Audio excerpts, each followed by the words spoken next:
여러분 안녕하세요. 반갑습니다.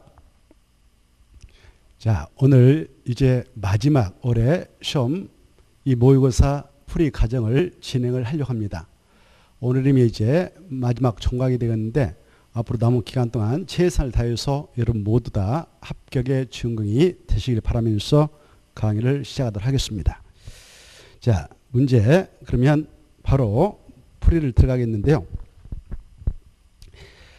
이 사회 문제 1번 보시면 국토의 계획 및 이용에 관한 법령상 도시, 군 계획 등에 관한 설명으로 옳은 거 이렇게 되어 있죠. 일단 답은 1번입니다. 이 광역 도시계획의 뜻은 꼭 새겨두셔야 되고 최근에 2번 출제된 바 있습니다. 광역 계획권, 그 말을 다 포인트 잡고 광역 계획권의 장기 발전 방향을 제시하는 계획이다. 맞고요. 2번은요. 마지막에 도시 군 기본계획의 내용이 우선한다 이렇게 되어 있는데 그게 틀렸습니다. 이 광역 도시계획하고 도시 군 기본계획 바로 같은 체계에 수립되어 있는 상태라면 광역 도시계획이 상위계획이고 도시 군 기본계획이 하위계획이기 때문에 바로 양자의 내용이 서로 다면 상위 계획인 광역 도시계획의 내용을 우선하죠. 그래서 2번 틀렸고 3번 이 도시 군가로 결정하여야 할 사항은 국가계획에 포함될 수 없다 이렇게 되어 있는데 포함될 수 있다 그래야 되죠. 이 국가계획의 뜻을 용어의 정편에서 여러분은 체크해 둘 필요가 있죠. 이 국가계획이 무엇이냐 그러면 중앙행정기관에 의하여 수립되거나 그리고 바로 중앙행정기관에 의하여 법률에 따라 수립하거나 국가의 정책 목적을 이루기 위하여 수립하는 계획 중 도시 군 기본계획 내용상이 포함된 계획, 도시 군가로 결정해야 할 사항이 포함된 계획을 말한다. 이게 뜻이니까 바로 3번 없다를 있다로. 그 다음에 4번 이 시장 또는 군수가 관할국에 대하여 다른 법률에 따른 환경에 관한 부분별 계획을 수립한다. 이 시장이라든가 군수, 자기 시에서 군에서 관할국에 대한 여러 가지 부분별 계획인 환경계획, 주택계획, 수도계획을 수립할 수도 있거든요. 그래야 할 때 그 지역의 종합계획이 무슨 계획이냐? 기본계획입니다. 도시 군 기본계획이죠. 그래서 그 종합계획인 도시 군 기본계획에 부합되도록 해야죠. 4번 틀렸습니다. 마지막에 도시 군 관리계획 할 때 관리를 주시고 기본 우리 기본서 20페이지 있으니까 참고하시고 그 다음에 5번 이 5번은 우리 기본서 50페이지 있는데요. 바로 마지막에 부담해야 한다 할 때 해야 한다를 하게 할 수 있다 그래야 되죠. 이미지입니다. 그리고 이 도시 군 관리계획 입안 제한 파트 여러 각도에서 정리한 바 있는데 그걸 여러분은 잘 정리해 두셔야 되겠죠. 꼭 시험에 나온다 생각하고 정리해 두십시오. 그 다음은 콩 2번 들어갑니다. 자, 도시 군 기본계획 설명 틀린 거 이렇게 있는데 이것은 우리 기본서 39쪽부터 42페이지 있으니까 참고하시고 틀린 것은 4번이죠. 시장 또는 군수는 몇 년마다 관할구역의 도시 군 기본계획에 대하여 타당성 재검토 정비하든가 10년이 아니라 5년마다 그래서 틀렸고 그 다음에 03번 국토의 계획 및 이용에 관한 법령상 도시 군 관리계획 입안 및 결정 설명 틀린 거 이렇게 되어 있는데요. 답은 3번이죠. 3번 보시면 이 인구 10만 명 이하인 시 또는 군은 도시 군 관리계획을 수립하지 아니할 수 있다 이렇게 되어 있는데 이 도시 군 관리라고 하는 것은 개별 도시인 특별시, 광역시, 특별자치, 특별자치도시 또 군에서는 이 도시 군 관리 계획을 입안해 가지고 용도지구 지정과 변경을 통해서 그 토지를 관리하고 있죠. 또 용도구역도 지정하고 변경해서 그 토지를 관리하고 있습니다. 그래서 이 인구가 몇만인 도시가 됐든 군이 됐든 불문하고 도시 군 관리는 다 바로 입안 결정되어서 그 도시의 토지를 그 군의 토지를 행정청인 시장 순회들이 관리를 하고 있다. 그래서 3번 도시 군 관리 계획을 수립하지 아니할 수 있다. 이거 틀렸습니다. 바로 이런 규정은 없어요. 그래서 수립을 해야 됩니다. 이런 규정이 있죠. 도시군 기본계획, 도시군 계획의 경우는 수도권 정비 계획법에 따른 수도권에 속하지 아니하고 광역시와 경계를 같이 하지 아니한 시 또는 군으로서 인구 10만 명 이하인 시 또는 군은 도시군 기본계획을 수립하지 아니할 수 있다. 이런 규정이 있지만 3번은 그런 규정은 없습니다. 그래서 틀렸고 나머지는 쉬우니까 통과하겠습니다. 자, 그 다음에 바로 04번으로 들어가겠는데 이 국토의 계획 및 내놓은 법령상 용도지역, 용도지구, 용도구역 설명 틀린 거 이렇게 되어 있죠. 2번이 틀린 건데요. 2번 보시면 이 용도지구가 9개 있죠. 경관지구, 고도지구, 방화지구, 방제지구, 보호지구, 취락지구, 그 다음에 개발징지구, 특정용도 제한지구, 복합용도지구 있잖아요. 그러한 용도지구가 9개 중 특히 특정용도 제한지구 지정 목적, 이건 2번 기출된 바 있으니까 3개 두실 필요가 있는 바, 바로 2번 지문, 용도지구 중 보호지구는 이렇게 되어 있죠. 뒤에 있는 것을 바로 연결이 잘못된 겁니다. 주거 및 교육환경 보호나 할 때 주거부터 마지막 지구까지 딱 밑줄 것이고, 이것은 특정 용도 제한지구, 특정 용도 제한지구다라고 써놓으십시오. 그리고 자주 읽어두셔야 됩니다. 특정 용도지구란 주거 및 교육환경 보호나 청소년 보호 등의 목적으로 청소년 유해시설 등 특정 시설의 입지를 제한할 필요가 있는 지구로 지정됩니다. 그거 잘 봐두시고, 이 보호지구라고 하는 것은 문화재라든가 중요 시설물 또 문화적 생태지로 보존 가치가 있는 지역을 보호하고 보존할 필요가 있을 때 지정하죠. 그건 뭐 크게 염두에 두지 않아도 돼요. 특정 용도 제한 쪽의 지정 목적은 꼭 체크하실 필요가 있습니다. 자, 그리고 나머지는 좀 쉬우니까 여러분들이 쭉 훑어보시고, 특히 5번 지문.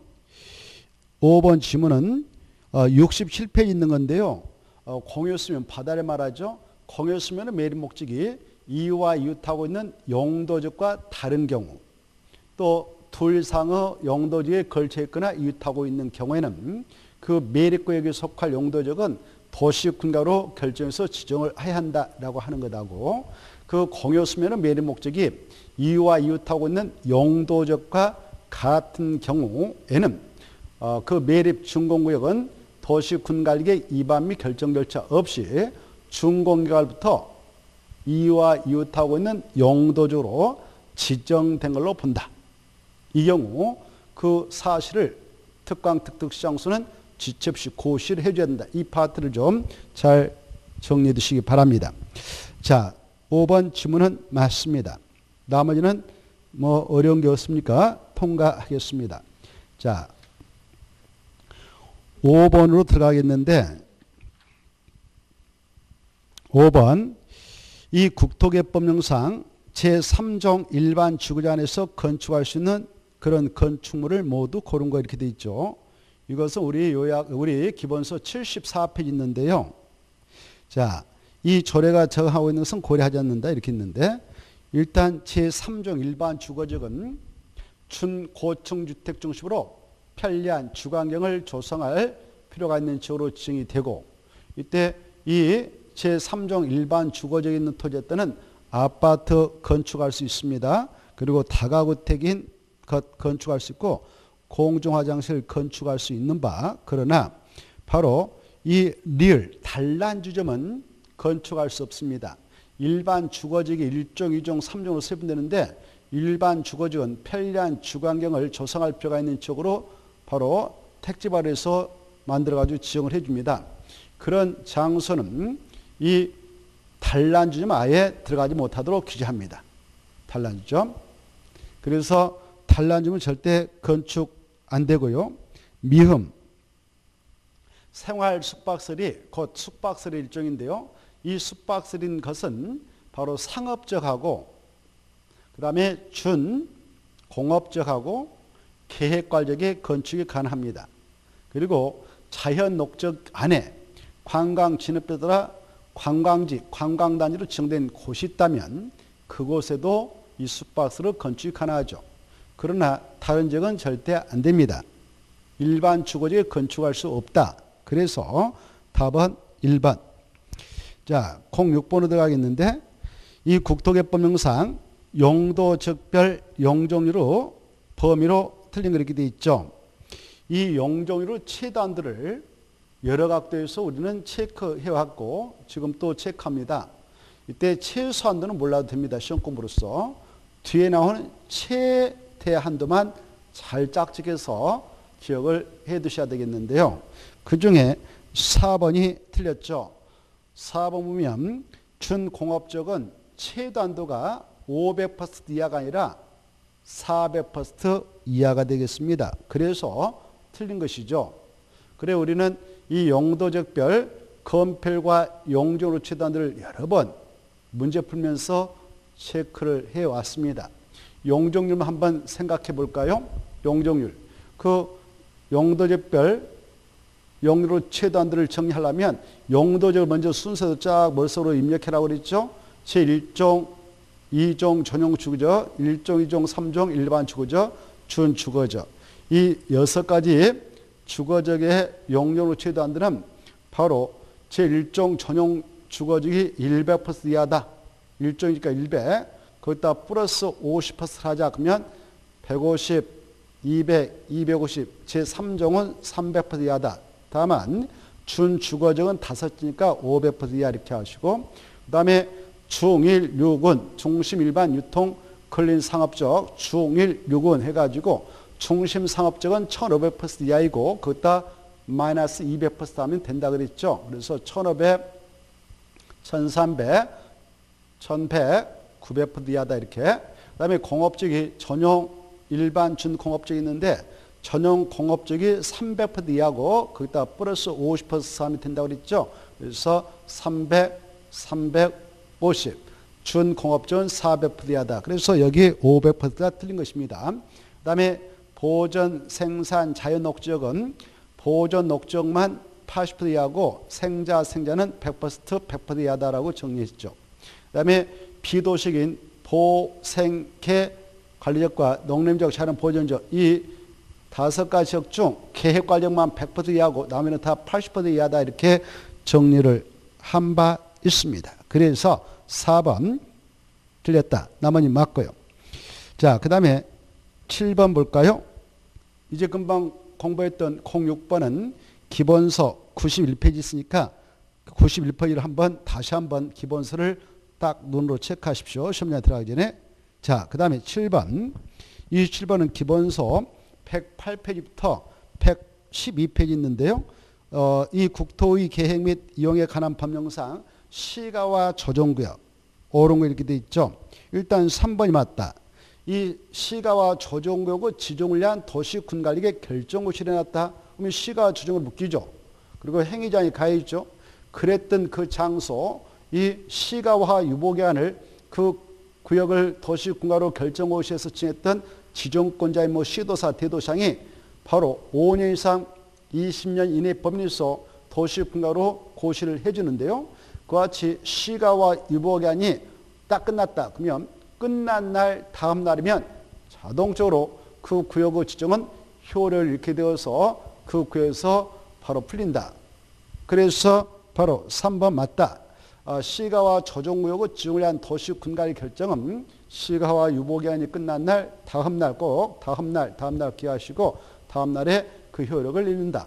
효력을 잃는다. 이걸 한자로 실효되면 그걸 결정 고시했던 지정권자가 지체 없이 실효된 사실을 고시해야 한다. 이런 것들이 떠올라야 되겠고, 그러면 1번 왜 틀렸는가? 1번은 이 시가와 조정구역 지정 목적은 약조로 시계 이렇게 좀 암기를 하라고 했는데요. 시가와 조정구역 지정 목적은 시계다. 시가 무엇이냐 그러면 우리 손목시가 있는데 시가 뭐냐 그러면 도시역과 그 주변 지역에 무질서한 시가를 방지하고 계가 뭐냐? 계획적 단계적인 개발을 도모하게 하여 바로 5년 이상 20년 이내 범위에서 시가화를 유보할 필요가 있을 때 지정하게 되는 구역이 시가화 조정구역이다 이렇게. 그런데 그 1번 침 보면 도시역 안에 식생이 양환 산지의 개발을 제한할 필요가 있을 때 지정 거기다 줄 것이고 그것은 도시 자연 공원 구역의 지정 목적입니다. 그래서 도시장 공역을 딱 써놓으십시오. 이 도시장 공역은 지정권자가 시도사 또는 대도시장만 지정할 수 있다.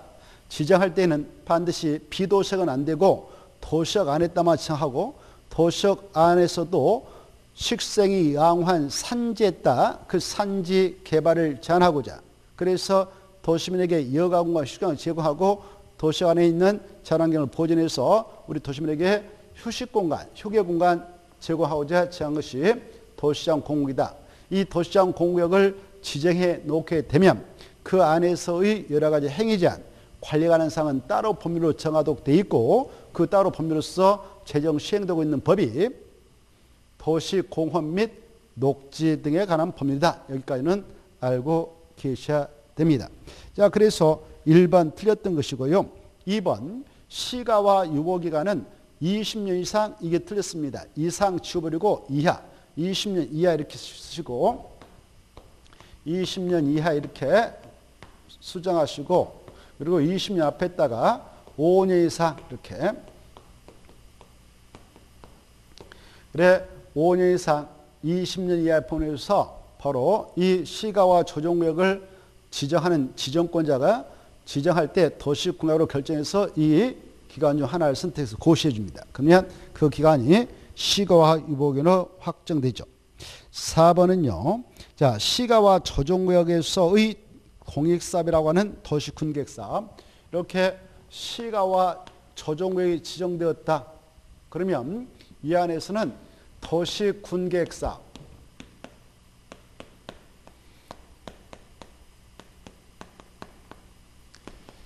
이 도시군계획사업도 원칙은 금지됩니다. 그만큼 이 구역은 행위자에 세요. 그러나 외회적으로요 허용되는 경우가 있는데 어떨 때 한정에서만 외회적으로 허용되는가? 이 안에서 국방상 공익상 그 사업 시행이 불가피한 경우로서 관계 중앙행정기관의 장의 요청이 들어가고 요청을 받았던 국토교통부 장관이 이 시가와 조정구역 지목적 달성에 지장이 없다고 인정해서 인정한 사업 해라 라고 국토교통부 장관이 인정한 사업에 한정해서만 외적으로 허용되어서 할 수가 있고 그래야 할 때는 별도로 그 지역의 특광 특특 시장 수인 자한테 가서 허가받지 않고 그 사업을 진행해 나갈 수 있다. 그래 이 도시군계획사업은 뜻이 뭐냐? 도시군관리계획을 시행하는 사업으로서 그 종류는 세 가지가 있다. 도시군계획시설사업, 도시개발법에 따른 도시발사업, 도시 및 주관경 정비에 따른 정비사업 이 세 가지를 말하는데 그 세 가지 모두 다 똑같이 원칙은 금지되고 외주로 바로 허용된다 이렇게 정리하면 되겠는데 그래 그 4번 별다른 제한 없이 시행할 수 있다 이렇게 되어 있죠. 그게 틀린 거예요. 별다른 제한 없이 그 말 지워버리고 원칙은 금지된다. 외적으로 시행할 수 있다 이렇게. 그래서 아까 외적으로 허용되는 사유를 말씀드렸을까? 그걸 좀 음미하면서 정리해 두시기 바라고. 이 시가와 조정간에서 이 도시군계획사업을 뺀 나머지 행위라고 하는 것은 이 국토계획법에서 규정하고 있는 행위, 그걸 법정된 행위라고 하는데 법정된 행위 한해서만 할 수 있다. 그때 하게 될 때는 관할 특광 특특시장사한테 허가 시행해서 허가를 받았을 때만 그 법정된 행위 한정해서 할 수가 있다. 이때 법정된 행위로서 좀 중요한 것들은 몇 가지는 알고 계셨는데 이 안에서 주택의 신축은 금지되지만 기존의 주택을 연면적 100제곱미터 이내 범위에서 중축할 때는 허가받으면 가능하다. 그리고 주택이 있는 그 대지 안에서 부속 건축물의 신축을 기존 면적 하에서 33제곱미터 이내 범위에서 할 때는 허가받으면 가능하다. 이런 것들. 그리고 도시 군객사업이 아닌 그런 차원에서 이 시가와 조정의 땅을 가지고 공익시설, 공용시설, 공공시설을 설치한다 하더라도 그때도 허가받아야 가능하지 신고해가지고 될 일은 아니다. 꼭 알아주시고 허가 대상인데 허가 안 받고 하면 위반자로서 특광특특시장수가 원상해방하도록 명할 수 있고 그 명령을 위반자가 직접 이행하지 않으면 특광특특시장수가 행정대집행법을 입각하기 위해서 행정대집행을 통하여 원상회복 조치를 할 수 있고 그에 따른 비용은 위반자에 부담케 하며 그리고 형사고발하면 벌칙이 세다.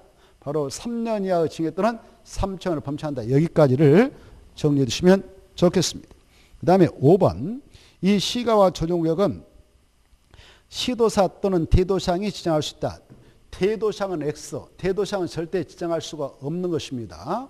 자, 경기도 내에 보면은 바로 수원시, 뭐 성남시 이렇게 인구 50만 이상인 그런 도시가 있잖아요. 그 도시를 대도시라 하는데 이 수원시 내에다가 성남시 내에다가 뭐 용시 내에다가 또 충청남도 천안시가 대도시죠. 이런데 또 충청북도 청주시가 대도시죠.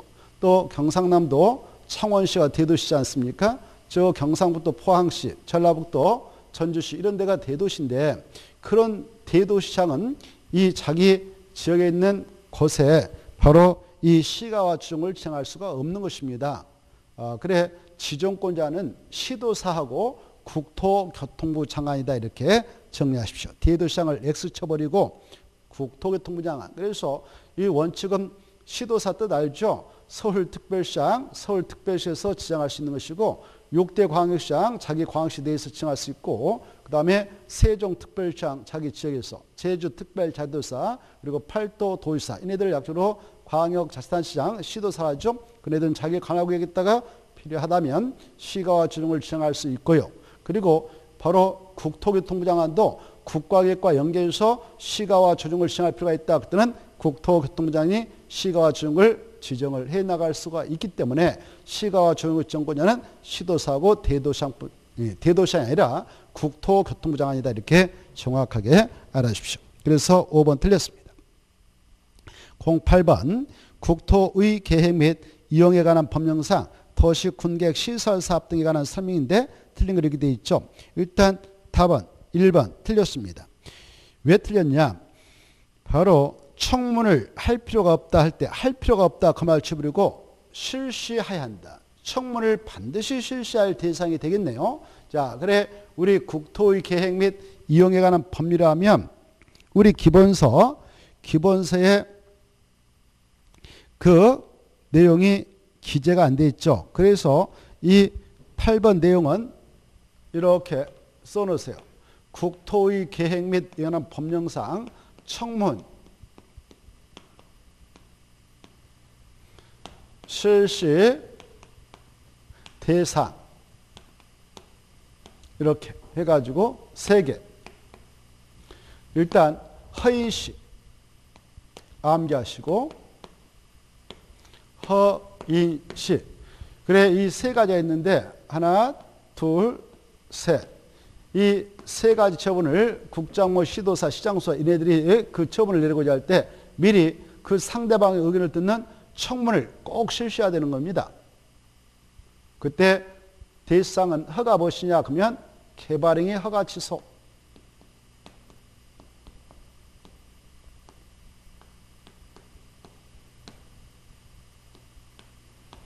개발행위 허가의 취소. 여러분이 개발행위 허가를 받아서 개발행위를 하게 됐는데 갑작스레 허가를 취소해버리면 더 이상 진척시킬 수 없고 그동안 들였던 비용은 다 날아가죠. 그래서 그 취소를 하기에 앞서서 미리 청문을 시하게 되고요. 그 다음에 두 번째 도시군객 시설사업신계로서 실시계획 작성해서 인가까지 받아서 사업시행권 발동받아 가지고요.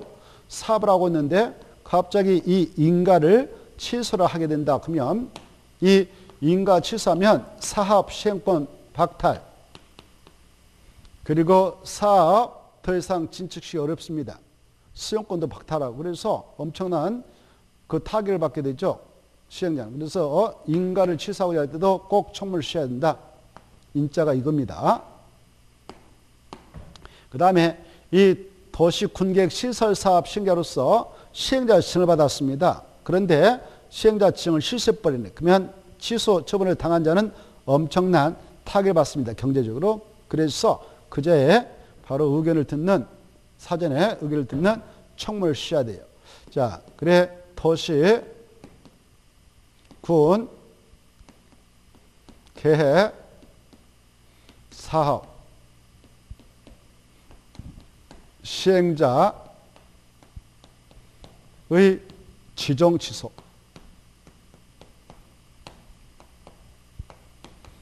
여기 취소가 나오고요. 시행자 지정 취소다. 이거 세 가지를 꼭 정리하십시오. 1번.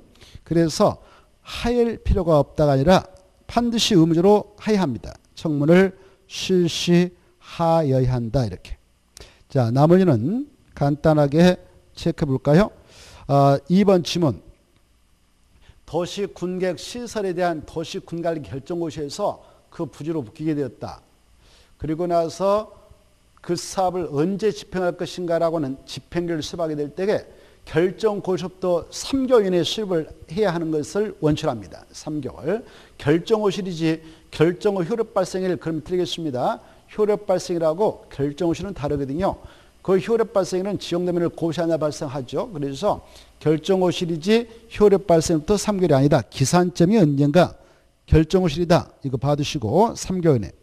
그러나 다른 법률에 따라 그 도시군객 시설일정 고시가 의지되면 2년의 단계별 집행을 수반할 수도 있죠. 예컨대 그 시설일정이 바로 도시 및 주관경 정비법에 따라 의제됐다든가 아니면 도시 재정비 촉진의 특별법에 따라 의제됐다든가 도시 재생 활성화 및 그 지원한 특별법에 따라 그 결정이 의제됐다면 그때는 단계별 집행계획을 2년에 수립할 수도 있다. 이런 예외가 있습니다만은 원칙은 3개월에 수립을 해야 하는 것이죠.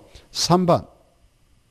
이 도시군객 시설사업 시행자는 도시군객 시설사업에 필요한 토지 등은 다 수용생할 수 있지만 그 시설의 인접한에다 체크하고 인접한 것은 수용은 할 수 없지만 일시 사용을 할 수 있다. 맞고요. 3번. 이 행정층이 아닌 시행자. 이 시행자는 바로 공시송달, 이 여러 가지 그 관계 서류를 이해 당사자에게 송달 절차할 때 그자의 주소지로 직접 송달해 나가는 것을 원칙으로 하지만 직접 송달을 했건만 등기물이 반송을 왔다. 반송. 바로 수령이 안 돼가지고 반송이 하면 간접 송달을 할 수가 있는데요. 법원에다 그 사유를 소명해가지고 바로 제출을 해서 법원에서 받아들여가지고 공개적으로 법원 게시판에다 2주 이상 공개 게시한다. 이걸 공시를 하죠. 공시하면 본인한테 송달은 간주해버립니다. 이걸 공시송달을 하죠. 이때 공시송달을 하려 할 때 행정층이 아닌 시행자가 하려고 할 때는 미리 바로 국토교통부장관 시도사 대도시한테 승인을 받아야 가능하다는 것입니다. 맞습니다. 그 다음에 5번.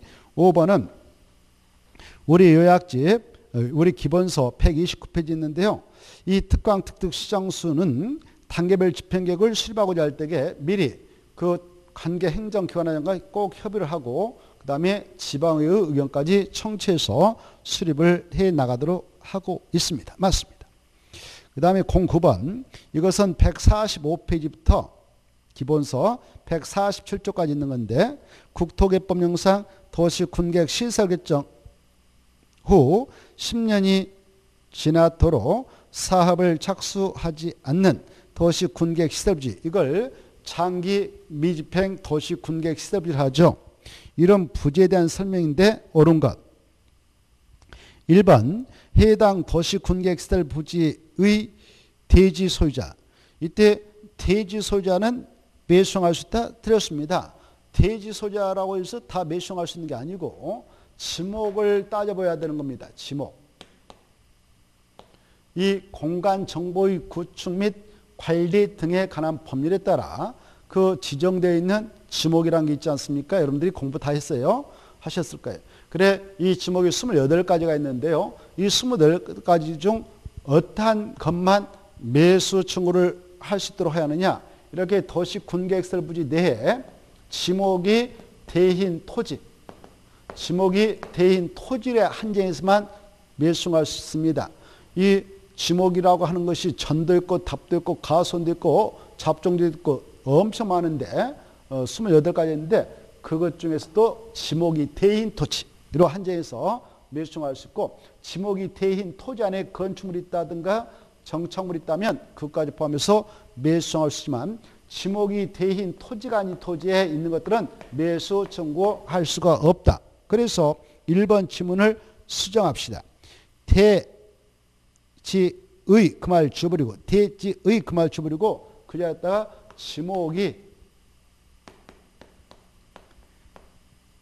대인 토지 이렇게 지목이 대인 토지 소유자가 매수할 수 있다. 2번 매수 청구를 받았던 매수자들 언제까지 매수입을 결정해서 그 토지 소유자에게 통지해 주는가? 바로 1년이 틀렸죠. 6개월.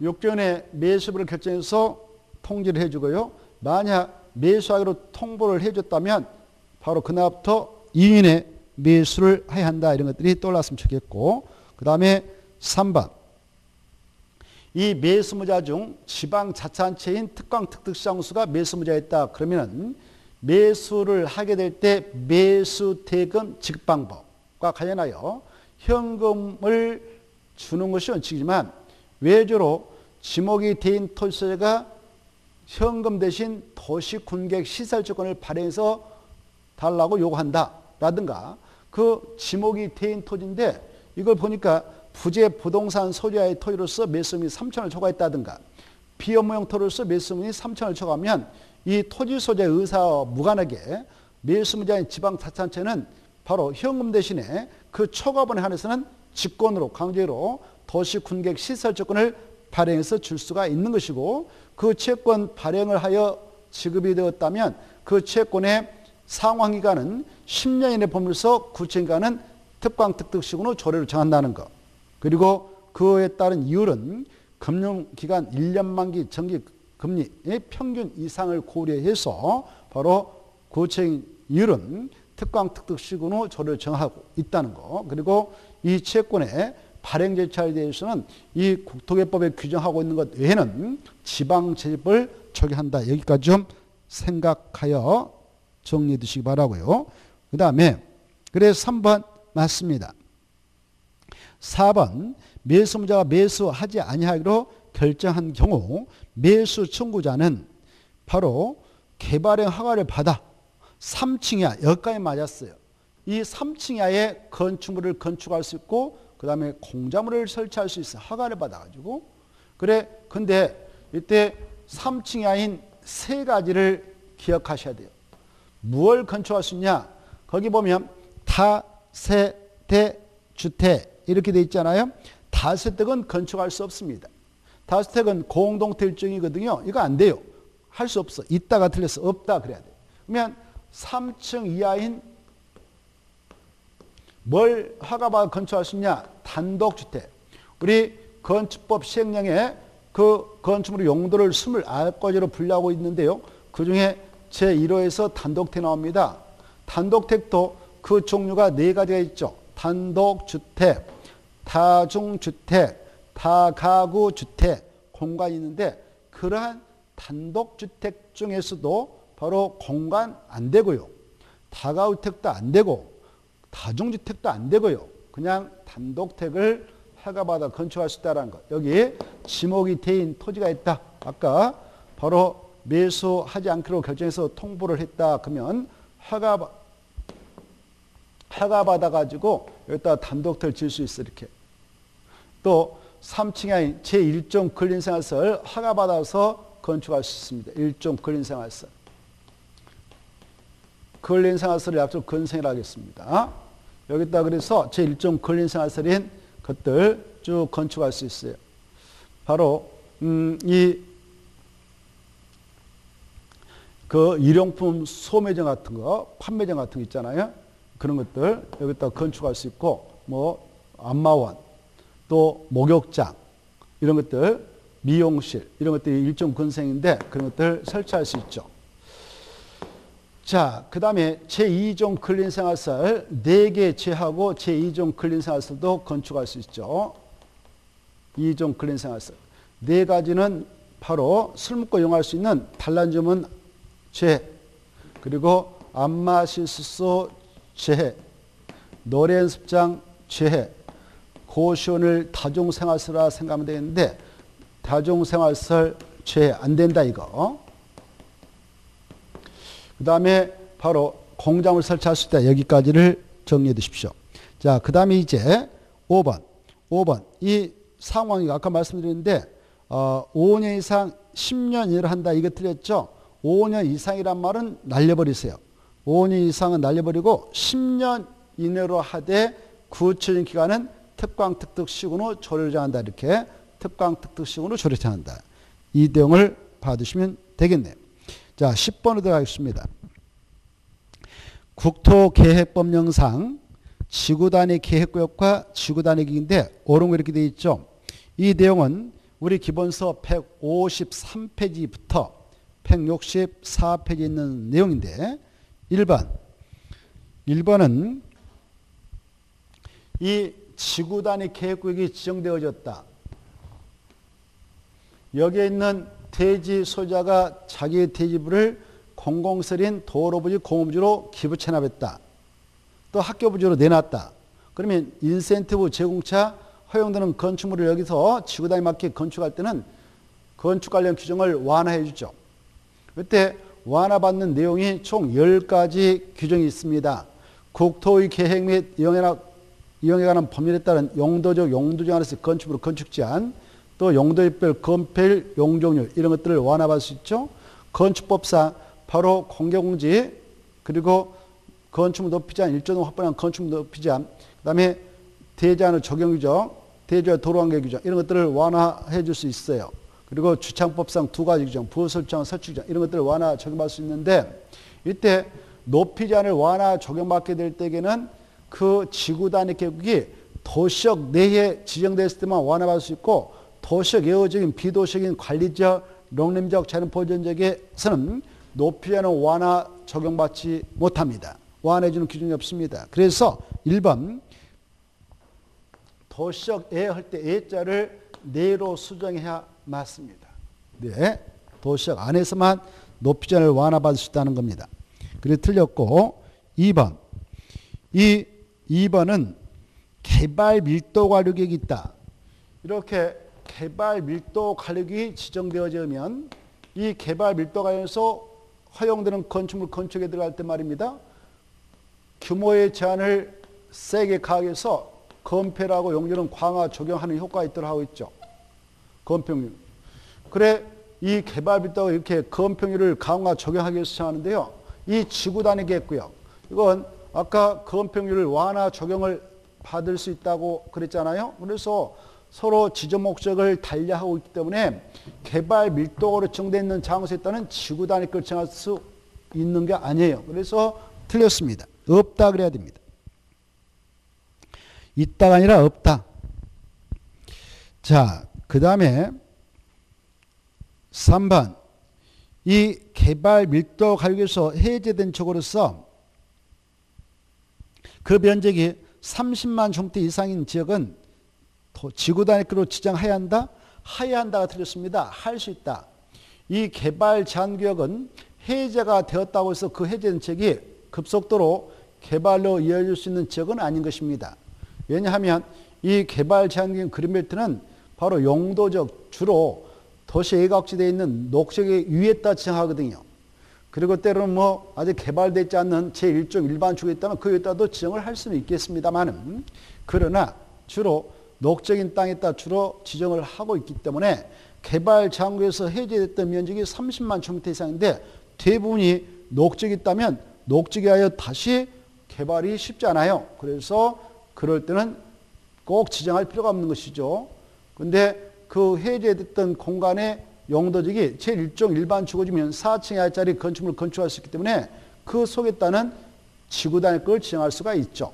고로 이 개발 장소에서 해제된 면적이 30만 제곱미터 이상이든 미만이든 지구단위 계획은 의무로 정할 일은 없고, 필요할 때만 지정할 수 있다. 이렇게 지정할 수 있다. 그래서 틀렸습니다.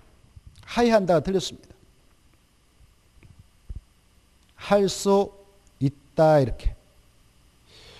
이 지구 단위 계획을 의무적으로 지정을 해야 할 대상, 의무적 지정 대상 세 가지로 압축해서 우리가 암기를 해버리자라고 했는데요. 약자로 정택 10년,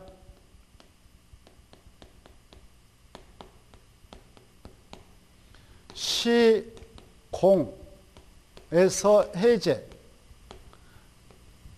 되었는데 그 면적이 30만 제곱미터 이상이다.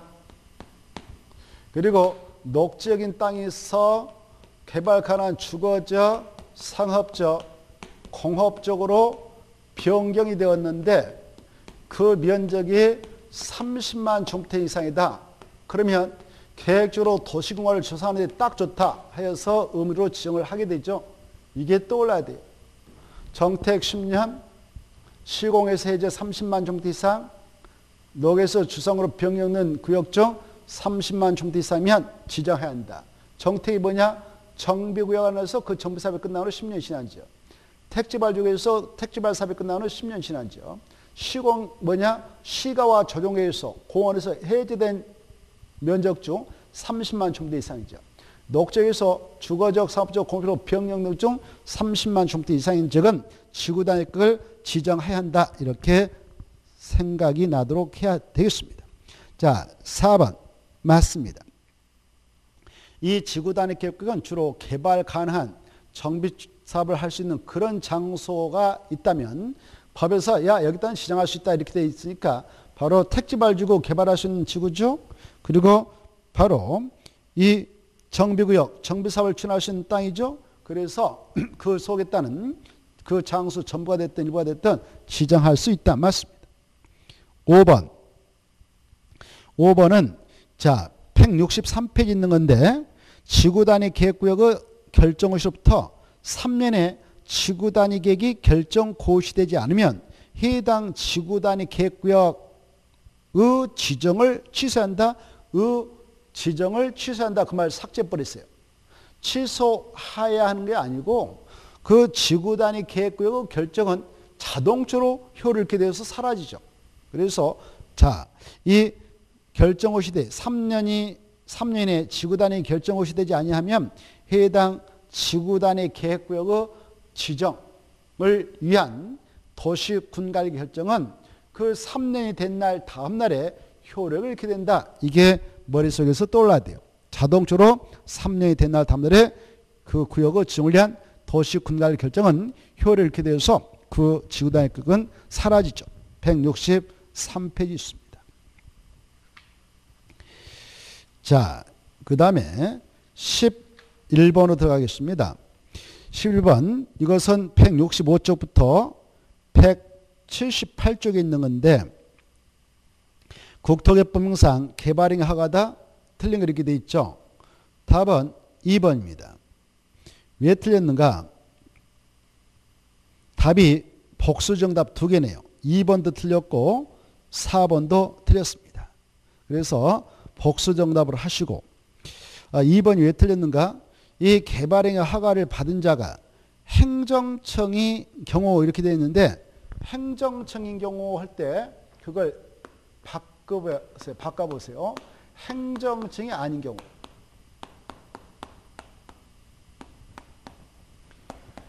행정청이 아닌 경우로 이렇게 수정해서 정리하면 그 지문이 맞게 돼요. 자, 그래서 행정청이 아닌 경우로 정리하시고 개발행위 허가를 받은 자가 행정청이 아닌 경우 그가 기존의 공공시설에 대체되는 공공시설을 설치하면 기존의 공공시설은 대체된 공공시설 설치 비용의 상당 범위 안에서 그 허가를 받은 자로 하여금 무상으로 받아갈 수 있도록 양도할 수 있다. 이렇게 되죠. 만약 그 자리에 행정청이 나오게 됐다면 바로 용도 폐지된 종전의 공공시설 소유권은 무상으로 다 그 행정청에게 소유권을 귀속시켜 줍니다. 그래서 그거 자, 그 개발행위를 하면서 새로 설치한 도로가 있었다. 이게 공공시설이거든요. 그리고 기존에 꼬불꼬불한 도로는 폐쇄 조치했다. 그러면 새로이 설치한 공공시설 소유권 귀속은 그걸 관리할 관청에게 무상으로 소유권을 전부 귀속시켜 주고요. 그리고 용도 폐지는 종전의 공공시설은 그 자가 행정청에 있다면 그 자는 용도 폐지는 공공시설 소유권을 무상으로 다 귀속받아갑니다. 그런데 그 행위자가 아닌 자가 개발행위를 하면서 새로운 공공시설을 설치 제공했다면 행정청이 아닌 그 자는 용도 폐지는 그 공공시설로 소유권을 다 무상으로 귀속받아가는 게 아니고 새로운 공공시설 설치할 때 들어갔던 비용이 1억이었다. 그리고 용도 폐지는 그 공공시설 부지 값이 3억이다 하면 3억을 다 공짜로 받아가지 못해요.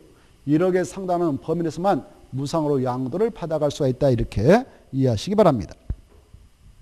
자, 그래 2번이 틀렸고 또 4번도 틀렸는데요. 4번 보시면 도시개발 사업에 따라 건축물을 건축, 이때 도시개발 사업에 따라 줄 것이고, 이 도시개발 사업은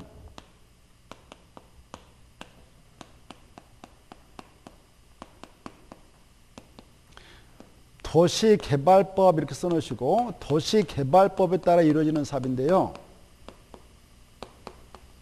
도시개발법상 도시개발 사업은 이 사업의 일종이죠.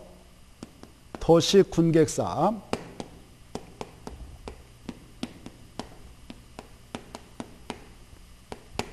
그래 도시군객사업 일종으로서 도시군객사업의 경우에는 개발행 허가 대상 자체가 아닙니다. 그래서 바로 틀렸죠. 이 도시군객사업은 도시군관리를 시행하기 위한 사업으로서 국토협상 도시군객시설사업, 도시개발법에 따른 도시개발사업, 도시 및 주관경 정비에 따른 정비사업 세 가지 말이죠. 그것에 의해서 개발행위, 건축물 건축, 공장을 설치, 토지 형질 변경, 토서 채취, 토지 분할, 물건을 쌓아두는 행위를 할 때는 개발행 허가 대상이 아니므로 허가를 받지 아니하는 것입니다. 그래서 허가를 받은다 이게 틀렸어요. 4번은 165페이지 있습니다. 기본서. 그래서 허가 대상이 아님을 명심하시기 바랍니다. 자, 그래 4번 틀렸습니다. 나머지는 다 맞고요.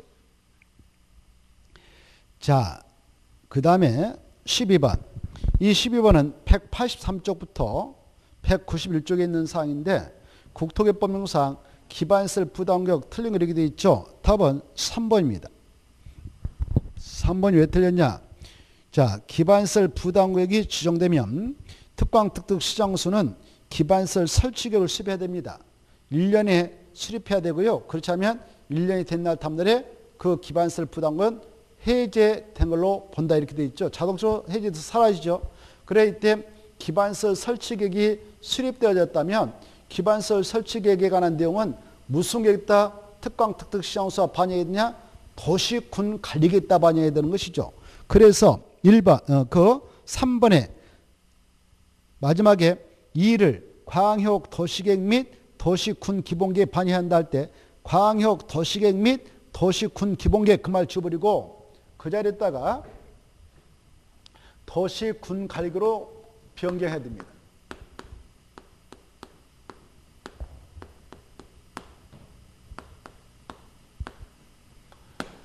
도시군관리계획.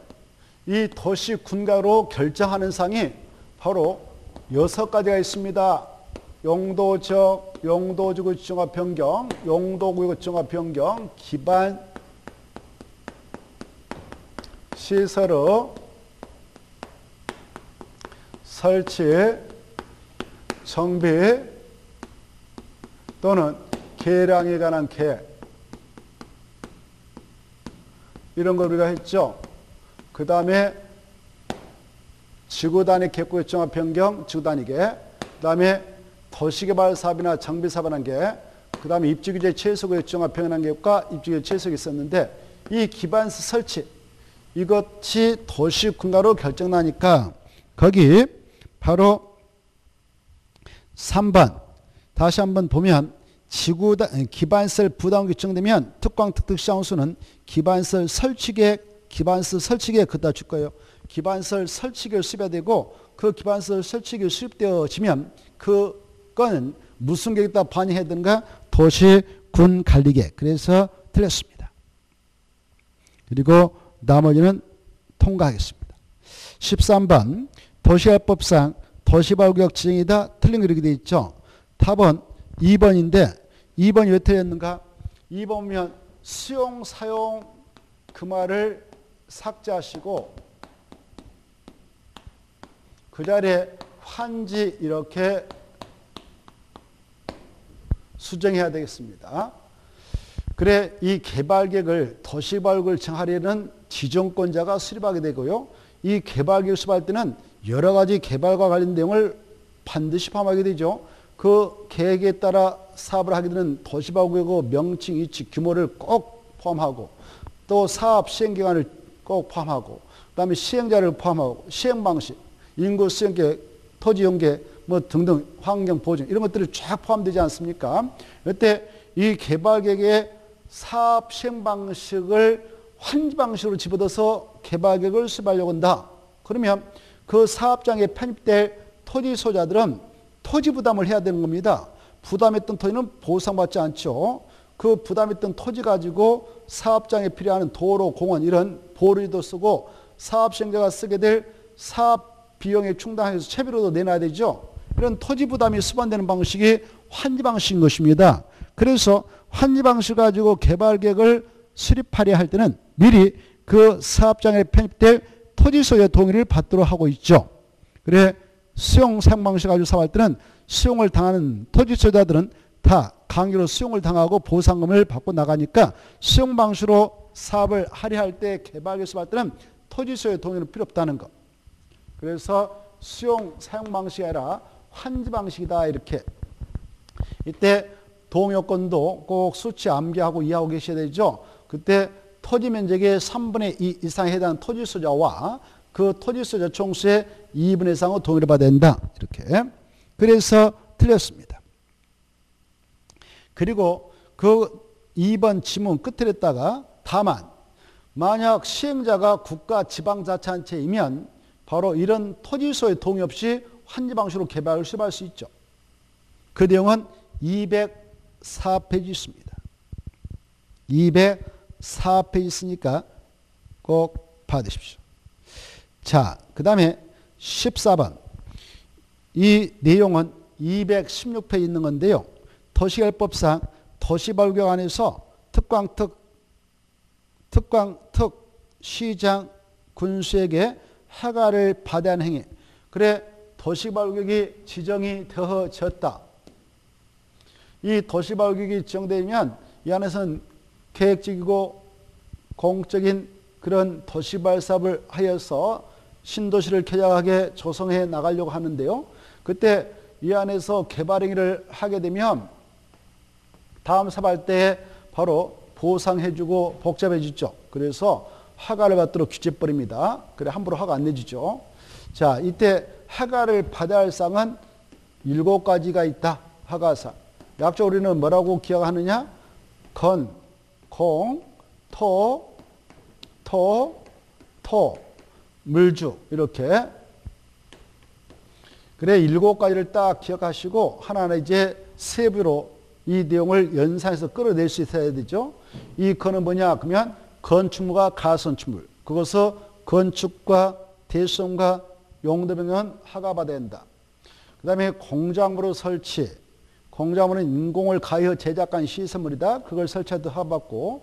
토가 뭐냐? 그러면 토지의 형질 변경. 토지 형질 변경은 성토, 절토, 정집, 포장을 통해서 토지의 형상을 변경하는 행위. 그 다음에 공유수 매립 행위, 토지 골차 이런 것들을 말하는 그런 것들 다 허가받아야 된다. 그 다음에 토가 뭐냐? 그러면 토소 채취. 흙물의 자갈, 바위를 채취하는 것을 토소 채취를 하는데 이런 토지 형질 변경을 목적으로 하지 않는 토소 채취도 허가받아야 되고 또 토가 뭐냐? 그러면 이 한 필지 토지를 두 필지, 세 필지 이상으로 분할한 것을 토지 분할하죠. 그때도 허가받고 물건을 쌓아둘 때도 허가받는데요.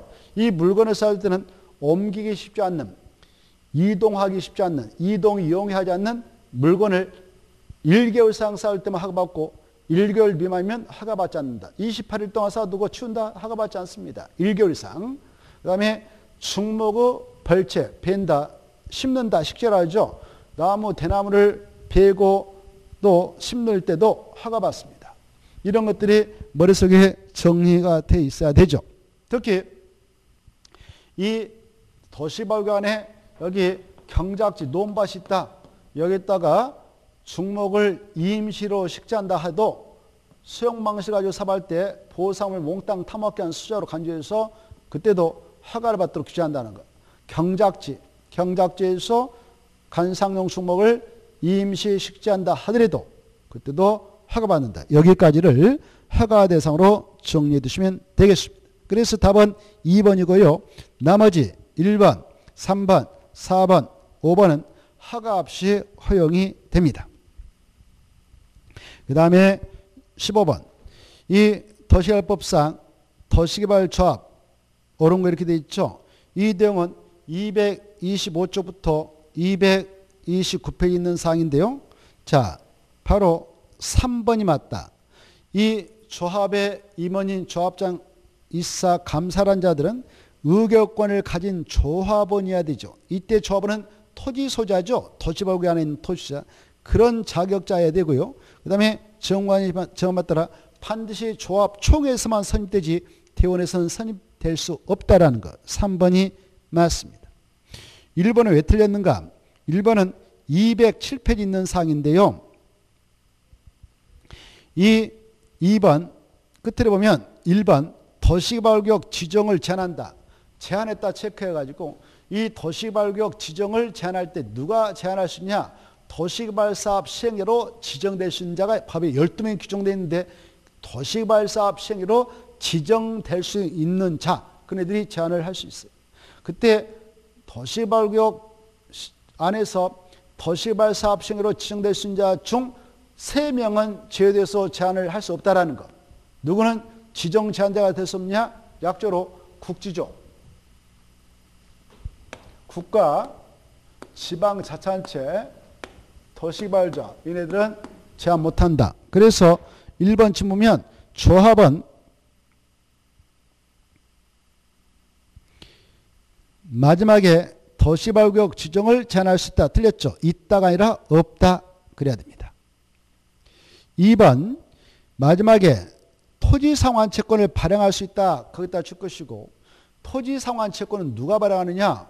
수용상방식을 적용하는 사업장의 시행자만 발행할 수 있다. 이걸 기억하셔야 돼요. 수용상방식을 적용해서 사업을 하게 될 때 시행자만 발행할 수 있다. 그래서 조합, 이 조합은 수용상방식을 가지고 사업을 하게 될 때 시행자로 지정받을 수 있나요? 없죠.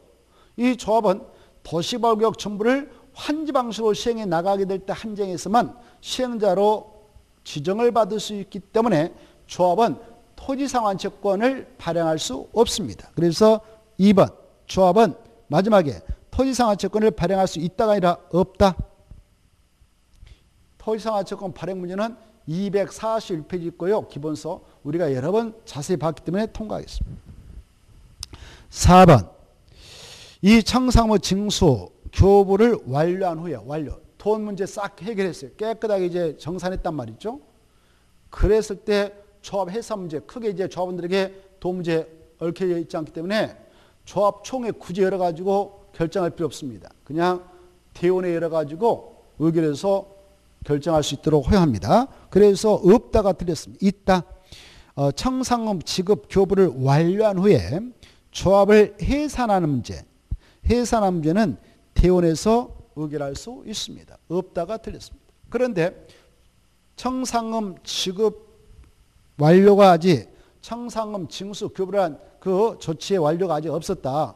그 이전에는 바로 조합의 합병과 해산 오직 조합 총회에서만 의결하지 대원에서는 의결할 수 없다라는 것. 229페이지 있습니다. 기본서. 그리고 5번 이 조합 설립 인가에 동의한 자로부터 토지를 취득한 자는 조합 설립 인가 신청 전에 동의를 철회할 수 없다. 틀렸죠? 있다 그래야 돼요. 동의를 철회할 수 있습니다. 철회했다면 그 자는 동의자 수에서 지혜를 해준다. 이 내용은 226페이지 있습니다. 잠시 쉬었다가 16번을 보도록 하겠습니다.